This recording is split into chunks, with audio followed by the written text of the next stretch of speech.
สบายดีมื้อนี้หลานจะมาสาธิตวิธีการนำใช้โปรเจกต์ของหลานนั่นก็คือการตรวจจับและการกรองรูปภาพและวิดีโอซึ่งนี่ก็คือสมาชิกในกลุ่มของหลานซื้อเท้าสปอร์ตพูดปัญญาจะเป็นผู้บรรยายในตอนนี้จุดประสงค์ของโปรเจกต์เฮาก็คือเพื่อสามารถนำเอารูปภาพหรือวิดีโอไปใส่ในฟิลเตอร์ที่มีอยู่ในโปรเจกต์ของหลานเพื่อความสะดวกสบายในการนำใช้จุดประสงค์อื่นๆซึ่ง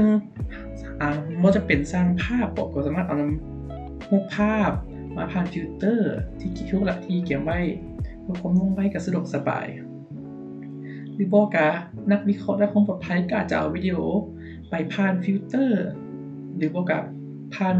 กวดจับใบหน้าเพื่อความชัดเจนเพิ่มขึ้นซึ่งมันก็ยังสามารถนำไปต่อยอดได้หลายอย่างเช่น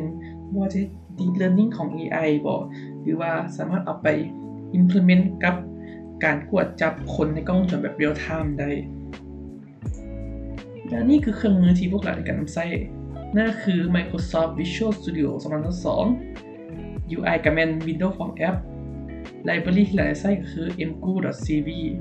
และโมเดลก็คือตรวจหา Cascade ตรวจจับแบบ Full Body กับตรวจจับแบบ Frontal Face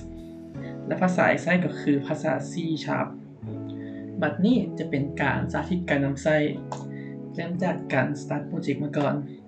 ซึ่งเราก็สิมาอยู่ที่หน้า Main Form ของเราซึ่งก็จะเป็นงานแนะนำตัวถ้าเราอยากจะเริ่มก็กดปุ่ม Start เลยหลังจากนั้นมันจะเปิดเป็น Project Form ขึ้นมา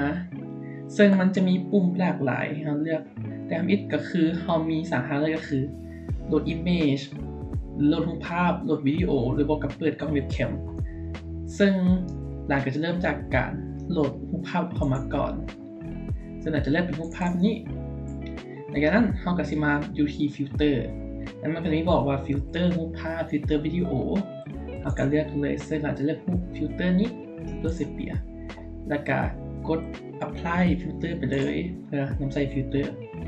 มันจะออกไปแบบนี้ซึ่งเราสามารถเซฟโดยการกดปุ่ม save image หรือ save video ได้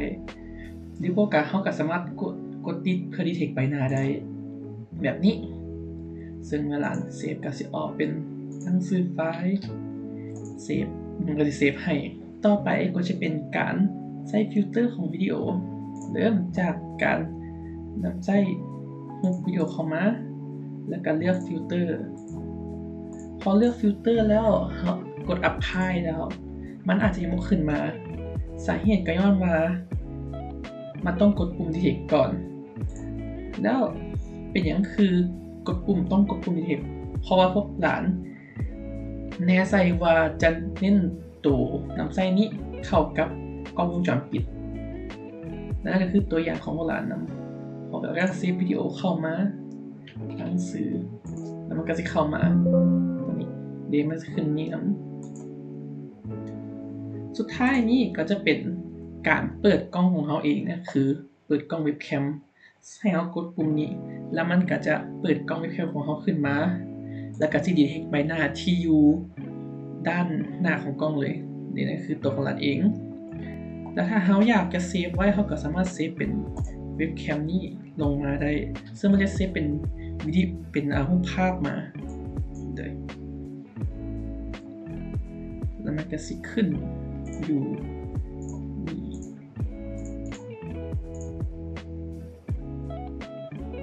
เสียวว่ะ